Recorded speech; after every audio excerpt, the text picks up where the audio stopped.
For question number 15, our function is f of x is equal to x into modulus of x. We have to check whether it's continuous and differentiable at x is equal to 0, continuous but not differentiable, differentiable but not continuous. So it's all about continuity and differentiability at x is equal to 0. So let's try to check it for the continuity and differentiability at x is equal to 0. And the function is f of x is equal to x into modulus x. Now we know that modulus of x is equal to negative x when x is less than 0 or x when x is greater than equal to 0. So this function now becomes this is x into negative x when x is less than 0 and x into x when x is greater than equal to 0.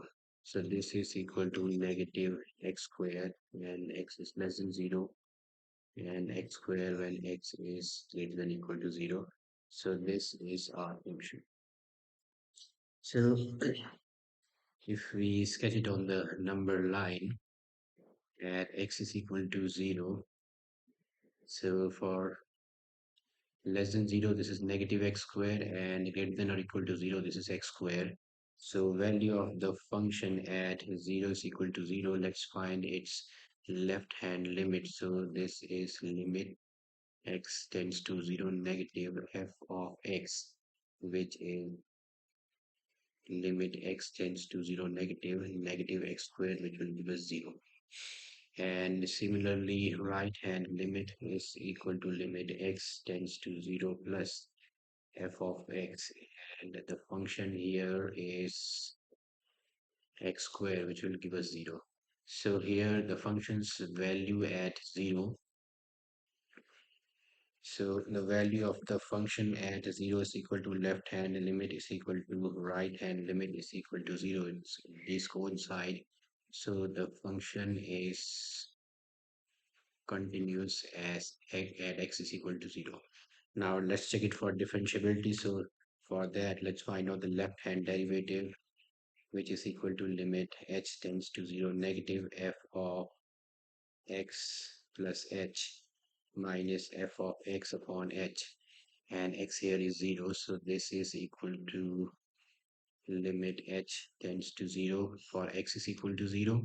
So this is f of 0 plus h minus f of 0 upon h.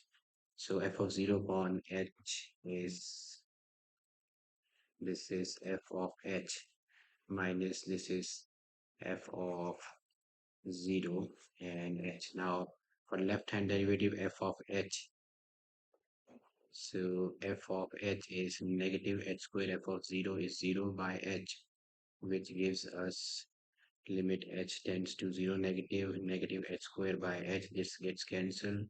This is limit h tends to negative h, which is equal to 0. Similarly for the right hand derivative, so if I try to evaluate it for the right hand derivative, this is limit h tends to 0 positive f of x plus h minus f of x upon h. So x is equal to 0. So this is limit h right hand derivative f of 0 plus h is h minus f of 0 on h, and f of h for a right hand derivative is h squared minus 0 upon h, which gives us limit h tends to 0 positive h squared by h, which is equal to limit h tends to 0 positive h, which is equal to 0. So left hand derivative is equal to right hand derivative. Therefore, this function is differentiable at x is equal to 0. So this function is differentiable as well as continuous at x is equal to 0. So our option should be continuous and differentiable at x is equal to 0. So option A is the correct one. Let's move on to question number 16.